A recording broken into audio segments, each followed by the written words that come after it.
my time. And I want you to understand, knowing that we don't know how much that God would allow us to have, we got to do something.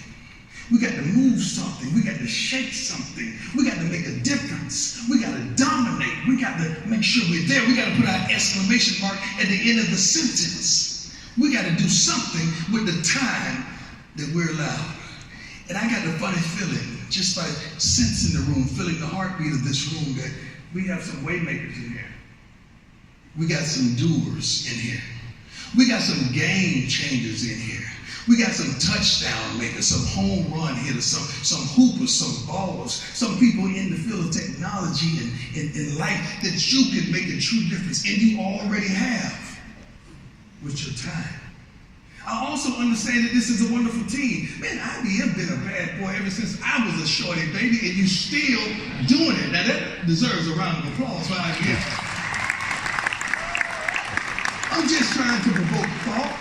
I'm just trying to provoke the mind and encourage the response, because I don't want you to miss time. Darn it. Time. I make my life so simplistic. It's nowhere I go that I don't add to. It's nowhere I go that I don't try to dominate and try to make something out of something that's not there. It's nowhere I go that I don't add something and bring something to the table. I have an easy life rule. Anybody that's in my life, and this is family included, they got to help me add, help me multiply, or either they're subtracting or dividing. And if they're in those last two categories, they got to go, because I don't play with time. Time is my currency. Not Twitter followers, not Instagram followers, not the money that I finessed. Time is my currency. I remember when I worked at Bojangles as a kid. We had this clock that we had to punch in on time. And no matter how well I did or how many customers I serviced, I still got the same amount of money. So I started to think, it is not about what I brought to the table. It was about how much time I gave them. In this wonderful team that you've assembled, the first thing you have to do, and I know a little bit about winning, is communicate. I'm not talking about with an emoji. I'm not talking about with a text message. I'm talking about true communication. We forgot how to talk to one another. We forgot how to communicate. We text, we email, ain't nothing wrong with that, but it don't express the emotion. With any wonderful team, you got to communicate. I was sad, not because the Patriots won, because I said they were going to win by 10. I was sad when Patrick Chung, the safety of the New England Patriots, went out. He's the number one safety on their team. He's the communicator. And when he went out of the game at that safety position, the Rams did not exploit that. They didn't understand that team had lost its communicator, and they would be really suspect if you had done the proper things to exploit that. Communication. We've got to communicate. I got to know what you want, when you want, how you want it, what time to get it there, and I got to know how to do it. Can you all shout, communicate? Yeah, you got to talk. We don't do that anymore. You got to ask me how I'm doing. We don't do that anymore. You got to really care when I respond. We don't do that anymore. We've got to talk to one another. We got to communicate with our time. Next, we got to have a commitment.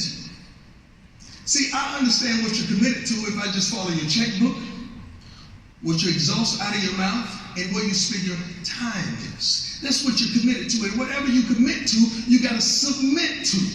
Whatever you commit to, you got to submit to. And how do I know what you're submitted to? That's the things that you don't question. That's the things that you're willing to serve. I should know who the boss. I should walk in there and see a team. Because a team communicates and a team is committed. And a team is committed. The best teams I've ever played for had these two intangibles: communication and commitment.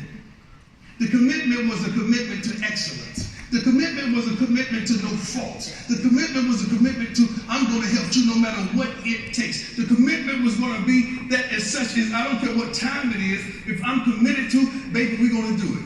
And not only that we're going to do it in such a way that it's going to entice others, it's going to bless others, it's going to enhance others, it's going to develop others, it's going to make others smile. Commitment. Next is consistency. Why am I up here in front of you? Because I was consistent with doing the little things. No, I never drank in my life. I know some of you saying, no. Prime time, you've never drank in your life. You never tasted alcohol. You never smoked. You never been high. You stopped using profanity your sophomore year of college. Prime time, that guy that I seen, no. That cannot be you, because I seen you do some outlandish things. No, when I was doing the foolish things, I was doing the foolish things because I was foolish. But I was committed to this, and I was consistent with who I was. Never did those because those got in the way of my commitment. Never did those because those got in the way of my communication to my mother. Because when I was 7 years old, I looked my mother in the eye and I said, Mama, guess what? I'm going to be rich one day. I'm going to make a lot of money. And you're never going to have to work another day in your life. And I meant it. And I meant it. And to this day, since I signed that dotted line in 1989, my mother has never worked another day in her life. That deserves a round of applause. I communicated the dream to her. I was committed to it. Then I was consistent with who I was and what I was and how I was. I didn't have to go there and have a C on my chest to designate that I was a team captain. The consistency in what I did. The consistency when I came out here to the San Francisco 49ers. I was a newcomer. This team could not overtake the Dallas Cowboys at that point in time. But here comes this guy with this outlandish personality that walks into a locker room. The Steve Young, Jerry Rice, Ricky Waters, some of the greats on there. And here he comes. What are your expectations? I communicated what I wanted and how I wanted it. Then I had a commitment to excellence, and they saw that on the practice field. Some of my best plays was in practice, not in the game. The game was just an opportunity to allow you to see how I practice. And then after that, I was consistent, day in and day out. I was consistent. That's what we need in life, consistency. That's who's winning. The ones that are consistent. That's who's winning. The people who communicate the best. That's who's winning. The one who has a commitment to excellence. Now, with those three intangibles, what are you going to do with your time? Because your time is now. Your time is now. You got to stop procrastinating. Stop second guessing yourself. Stop letting somebody else take the lead. And you got to step out there and want this and be dominant with this. Every day you wake up, you should change the atmosphere at your job, in your career, in your home, in your life, with your kids, whatever your hands find to do, you got to do it with all your might. And I got a funny feeling that I'm stupid and ignorant enough to believe that this is a room full of consistent, committed communicators that can change our country. Am I right or wrong?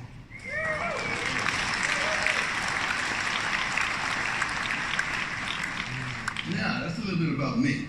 I think I may have a minute 51 left of Q&A, and I love this part. That's when you can ask me anything you want, and I'm going to give it to you spontaneous. First person. Usually how I start, somebody jumps up, then we have an avalanche. We have a minute 38. Anybody? Going once? Yes, ma'am. How did I commit to being great at two things at once? As a matter of fact, I was great at three things.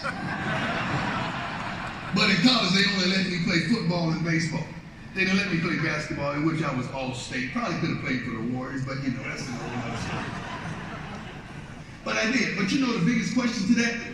How was I consistent in my education? How was I consistent in my grades while I was playing two sports and being dominant in those two? Because I had made my mother a dream. I had committed to her. So that I understood that I had to be consistent. Because of the communication I had with my mama way back then, I couldn't let her down. So when the media talked about me, when they naysayed me, when the neighborhood talked about me and downed me and ridiculed me, I didn't give a darn because I knew who I was, what I was, how I was, where I'm going, and I knew how to get there. And I made mama a promise. And as you know, you don't lie to a black mama. One more question. We have about 30 seconds left. I'm enjoying you guys. I wish I had more time. Yes. Yes? How do I overcome failure? Well, I have 2 divorces. I don't call it failure. But I've overcome that with a lot of money, but that's all.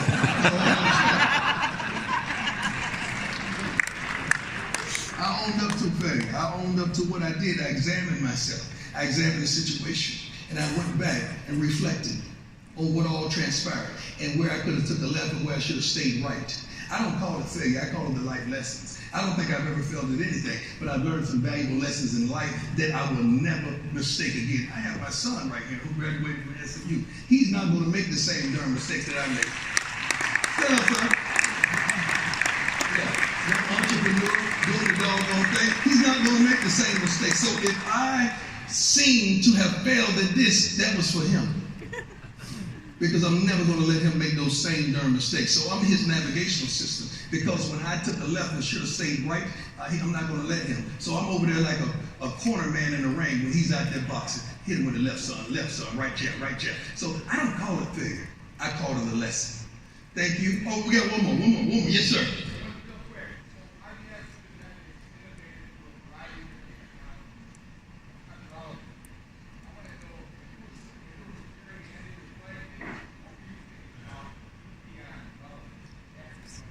I never thought about keeping Deion relevant because Deion is Deion. Now, Prime is a whole nother beast. So today I've given you a little mixture between Deion and Prime. But I never thought about and try to examine the relevancy because I have a brand, and that brand is such a thing as this is what you're seeing today. You can't stop that. The movement and the progression of the day can't stop who I am.